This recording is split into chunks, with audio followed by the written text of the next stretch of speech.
Morí en 1642, ciego, confinado a mi casa, condenado por describir la realidad tal como es. Pero usaron inteligencia artificial para traerme de vuelta. No a mí exactamente, una versión de mí construida a partir de cada carta que escribí, cada prueba que soporté, cada palabra que dejé atrás. Y volví porque hay una historia que necesito contarles sobre un hombre que podría ser el científico más importante que jamás hayan apreciado como se merece. Un monje tranquilo, humilde y con sobrepeso en un pequeño monasterio en un rincón del Imperio austríaco que cultivaba guisantes en un jardín. Y al cultivar esos guisantes, desveló uno de los secretos más profundos de la vida misma. Descubrió cómo se transmiten los rasgos de padres a hijos. Descubrió las leyes fundamentales que rigen la herencia en todo ser vivo de este planeta. Descubrió la genética. Lo escribió todo, lo publicó, y nadie lo leyó. A nadie le importó. Durante 35 años, su artículo permaneció en bibliotecas de toda Europa, acumulando polvo, mientras todo el mundo científico lidiaba con la misma pregunta que él ya había respondido. Su nombre era Gregor Mendel, y su historia me da ganas de gritar. Permítanme retroceder en el tiempo. Corre el año 1822. Johann Mendel nace en el seno de una familia campesina en Heinzendorf, un pequeño pueblo de Moravia que entonces formaba parte del Imperio austríaco y ahora pertenece a la República Checa. Su familia es pobre, no pobre en el sentido romántico, sino pobre de verdad, en la miseria. Su padre es campesino, su madre proviene de una familia de jardineros. Trabajan la tierra, apenas sobreviven. Y desde el principio, Johann es diferente. Es un estudiante brillante. Sus profesores lo notan de inmediato. Devora las matemáticas y las ciencias naturales con una sed de conocimiento que no se corresponde con sus circunstancias. Sus padres lo sacrifican todo para que pueda seguir estudiando. Su padre sufre una grave lesión en el trabajo y la situación económica de la familia empeora aún más. Su hermana menor renuncia a parte de su dote, dinero reservado para su futuro matrimonio, para que Johann pueda continuar sus estudios. Piensen en eso. Su hermana sacrificó su futuro para que él pudiera seguir estudiando. La presión sobre este joven para que ese sacrificio valiera la pena era enorme. Pero había un problema.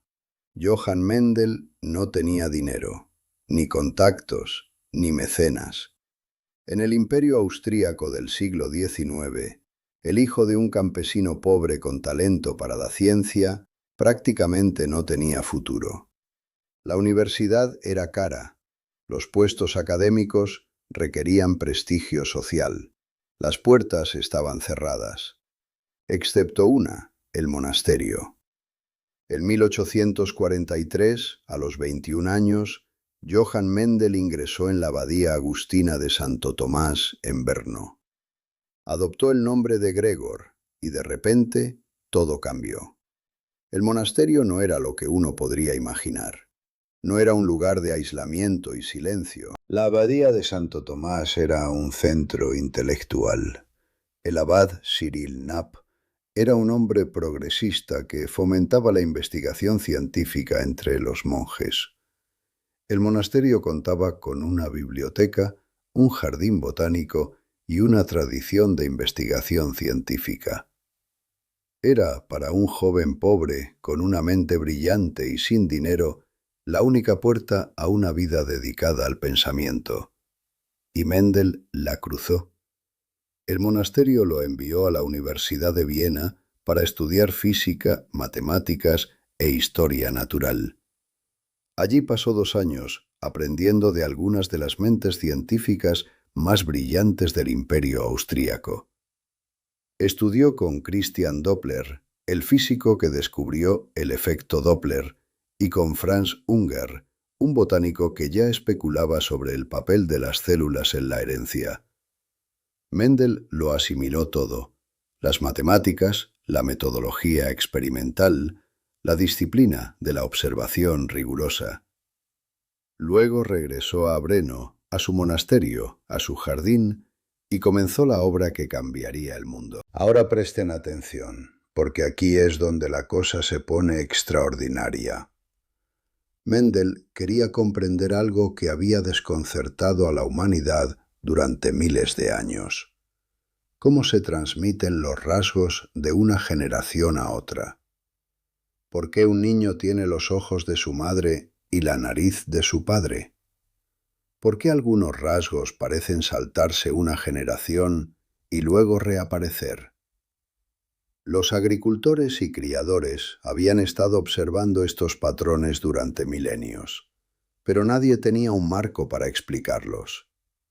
La teoría predominante en aquel entonces se llamaba herencia por mezcla. La idea era simple: cuando dos progenitores tienen descendencia, sus rasgos se mezclan, como al mezclar dos colores de pintura. Una planta alta cruzada con una planta baja debería producir una planta mediana. Una flor roja cruzada con una flor blanca debería producir una flor rosa. Era intuitivo, tenía sentido común, y estaba equivocado. Mendel eligió estudiar las plantas de guisantes, Pisum sativum. Y esta elección fue en sí misma una genialidad. Las plantas de guisantes eran perfectas para sus propósitos. Crecen rápidamente, son fáciles de cultivar. Tienen rasgos claramente definidos que se presentan en formas binarias. Los guisantes son redondos o arrugados. Las flores son moradas o blancas. Las vainas son verdes o amarillas. Las plantas son altas o bajas. No había ambigüedad, no había espectro. Cada rasgo tenía dos variaciones claras y distintas. Y, lo que es crucial, las plantas de guisantes se pueden controlar fácilmente para la polinización. Mendel podía elegir exactamente qué plantas cruzar con cuáles, y podía evitar la polinización cruzada no deseada cubriendo las flores. Tenía un control experimental total. Y entonces hizo algo que casi nadie en biología hacía en aquel momento: contó. Aplicó el rigor matemático que había aprendido en Viena a una cuestión biológica. No se limitó a observar que algunas crías eran altas y otras bajas. Contó con exactitud cuántas eran altas y cuántas bajas. Registró cada resultado, cada planta, cada generación, cada cruce, durante 8 años. 8 años cultivando guisantes. 8 años polinizando cuidadosamente las flores a mano con un pincel diminuto. 8 años contando semillas, midiendo tallos y registrando colores. Cultivó aproximadamente 28.000 plantas de guisantes a lo largo de los experimentos. 28.000. Esto no era un simple pasatiempo de jardinería. Fue uno de los experimentos más meticulosamente diseñados y ejecutados en la historia de la biología. Y los resultados fueron asombrosos. Cuando Mendel cruzó una planta alta de raza pura con una planta baja de raza pura, la descendencia de la primera generación fue toda alta. Ni mediana, ni una mezcla, toda alta. El rasgo de baja estatura había desaparecido por completo. Pero luego tomó esas plantas altas de la primera generación y las cruzó entre sí. Y en la segunda generación Las plantas bajas regresaron, no en cantidades iguales, en una proporción muy específica.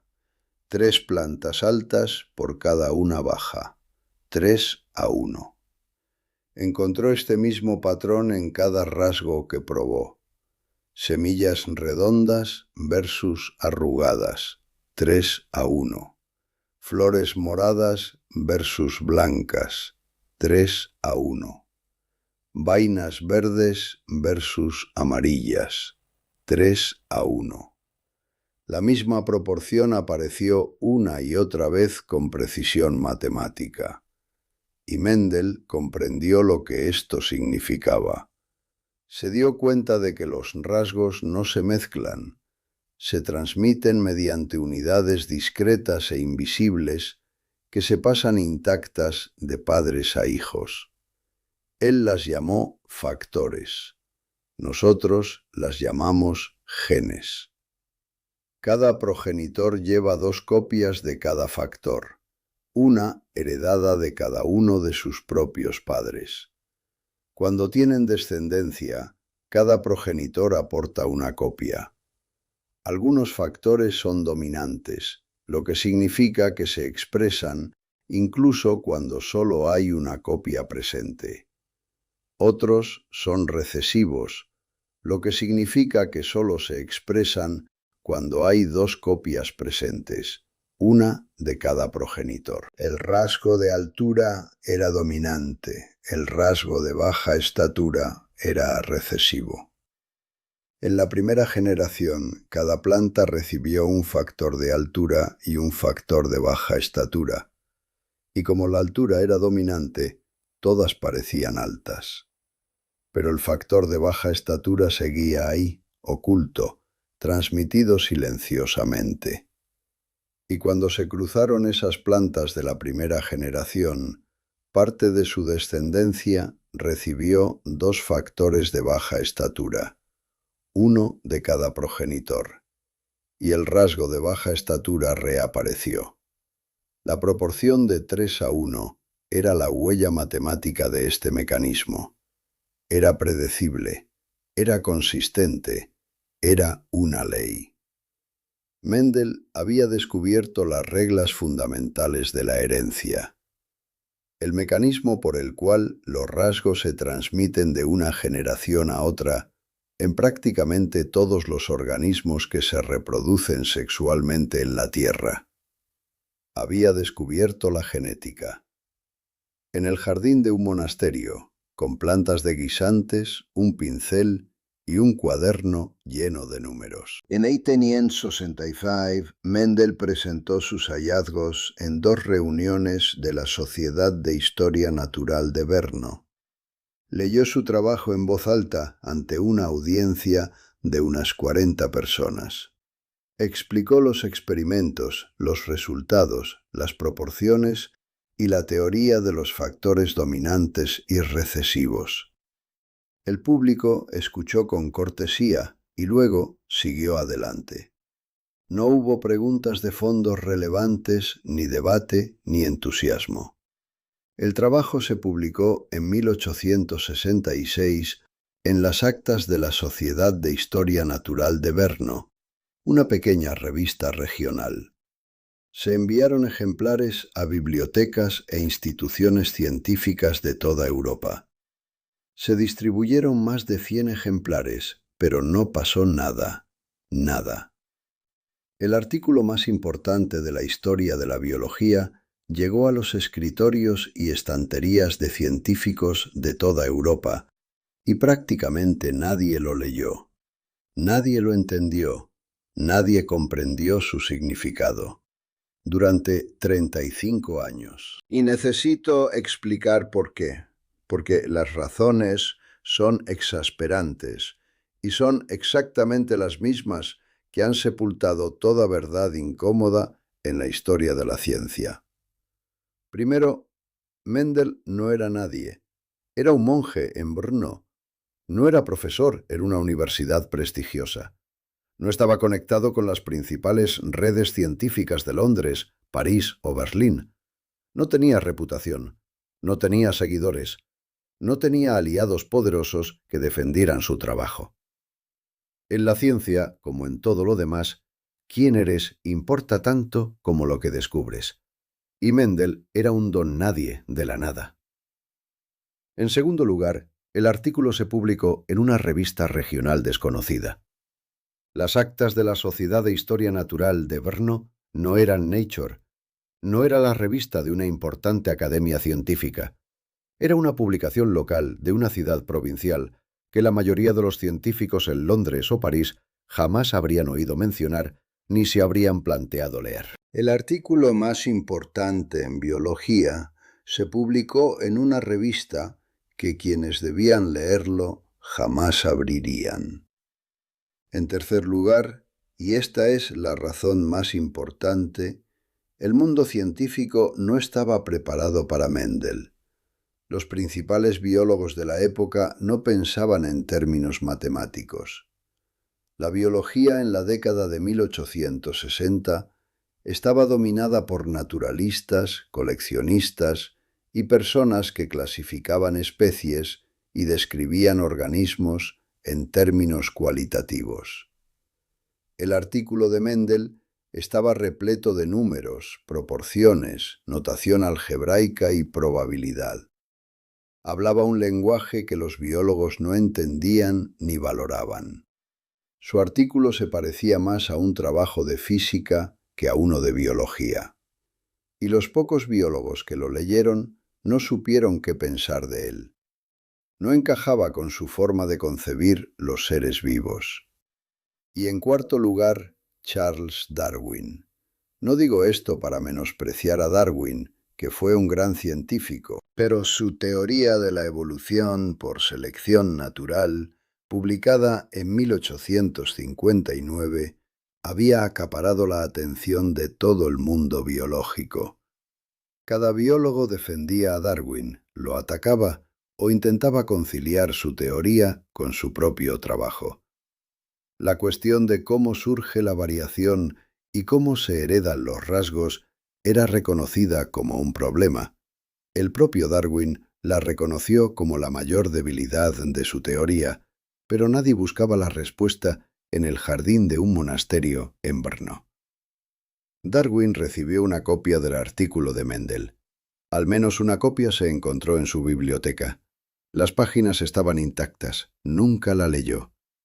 El hombre que más necesitaba el descubrimiento de Mendel para completar su propia teoría, la tuvo en sus manos y nunca la abrió. Si Darwin hubiera leído el artículo de Mendel y lo hubiera comprendido, la historia de la biología habría sido fundamentalmente diferente. Se habrían evitado décadas de confusión y callejones sin salida. Pero no lo leyó. Nadie lo hizo. Mendel lo sabía. Sabía que su trabajo era importante. Le dijo a un colega, con una confianza serena que me parte el corazón cada vez que lo recuerdo, «Mi momento llegará». No lo dijo con arrogancia, lo dijo como quien afirma algo que sabe que es verdad, pero que no puede demostrar a nadie que quiera escuchar. «Mi momento llegará». Y entonces esperó. En 1868 se convirtió en abad del monasterio, lo que le absorbió el tiempo con tareas administrativas y una amarga disputa con el gobierno sobre los impuestos al monasterio. Se sentía agobiado, se sentía cansado. Tenía cada vez menos tiempo para la ciencia, y su artículo permanecía en estanterías por toda Europa, sin leer, sin citar, desconocido. Gregor Mendel falleció el 6 de enero de 1884 a los 61 años. Murió creyendo que su trabajo sería reconocido algún día, pero sabiendo que no viviría para verlo. Tras su muerte, su sucesor como abad quemó la mayor parte de sus documentos personales y notas científicas. Las quemó. Décadas de registros meticulosos, cálculos, datos experimentales, todo se perdió, convertido en cenizas. Jamás sabremos qué otros descubrimientos contenían esas notas, qué otros experimentos realizó, qué otras ideas registró. Todo fue destruido por un hombre que no comprendió lo que estaba quemando. Y entonces, en el año 1900, 16 años después de la muerte de Mendel y 35 años después de la publicación de su artículo, 3 científicos que trabajaban de forma independiente en 3 países diferentes redescubrieron los mismos principios. Hugo de Vries en los Países Bajos, Karl Correns en Alemania, Erich von Schermack en Austria. Cada uno de ellos realizó sus propios experimentos sobre hibridación vegetal. Cada uno de ellos llegó a las mismas conclusiones que Mendel había alcanzado décadas antes. Y cada uno de ellos, mientras buscaba en la literatura existente, se topó con el artículo de Mendel y se dio cuenta con asombro de que un monje en Brno había resuelto el problema 35 años antes. De Vries intentó inicialmente publicar sin citar a Mendel. Correns se percató de ello e insistió en la debida atribución. Y de repente, en 1900, el mundo descubrió lo que Mendel había sabido desde 1865. La comunidad científica estalló. El artículo de Mendel fue traducido, reimpreso, discutido y debatido. Fue reconocido póstumamente como el fundador de la genética. Sus experimentos con plantas de guisantes se convirtieron en los experimentos más famosos de la historia de la biología. Su nombre se hizo inmortal. 35 años, demasiado tarde. Sé lo que significa descubrir algo que el mundo no está preparado para escuchar. Sé lo que significa presentar pruebas tan claras, tan rigurosas, tan innegables, y que el mundo les dé la espalda. Cuando miré a través de mi telescopio y vi las lunas de Júpiter, estaba viendo algo que toda la estructura de poder de Europa se empeñaba en negar. Cuando Mendel observó sus plantas de guisantes y vio la proporción de 3:1, estaba viendo algo que toda la comunidad biológica no estaba capacitada para comprender. El mecanismo de rechazo fue diferente. Yo fui perseguido activamente. Mendel fue ignorado pasivamente. Pero el resultado es el mismo. La verdad se retrasó. El progreso se estancó. Y quien la vio primero pagó las consecuencias. Ignorarse conlleva una crueldad casi peor que el castigo. Cuando me juzgaron, al menos reconocieron que mis ideas eran peligrosas. Me tomaron lo suficientemente en serio como para temerme. A Mendel no se le temía, no se le odiaba, simplemente era invisible. Su artículo existía, estaba disponible. Cualquiera podría haberlo leído en cualquier momento durante esos 35 años, y nadie lo hizo. Eso no es represión, eso es algo más doloroso. Eso es indiferencia. El mundo observó el descubrimiento más importante de la biología y se encogió de hombros. Y quiero que piensen en lo que se perdió en esos 35 años. Si el trabajo de Mendel hubiera sido reconocido en la década de 1860, si sus leyes de la herencia se hubieran integrado con la teoría de la evolución de Darwin en las décadas de 1870 o 1880, la ciencia de la genética podría haber avanzado décadas. La comprensión de las enfermedades hereditarias, de la reproducción, de los mecanismos fundamentales de la vida, todo podría haber avanzado una generación antes. 35 años de progreso perdidos. No porque la ciencia estuviera equivocada, no porque los experimentos fueran defectuosos, porque las personas adecuadas no leyeron el artículo adecuado, porque un monje en Brno no tenía el nombre adecuado la institución adecuada, los contactos adecuados, la revista adecuada. Y si estás creando algo ahora mismo, si estás investigando, creando, escribiendo, descubriendo, y el mundo no te presta atención, necesito que escuches esto. El silencio no significa que estés equivocado. El silencio podría significar que te has adelantado.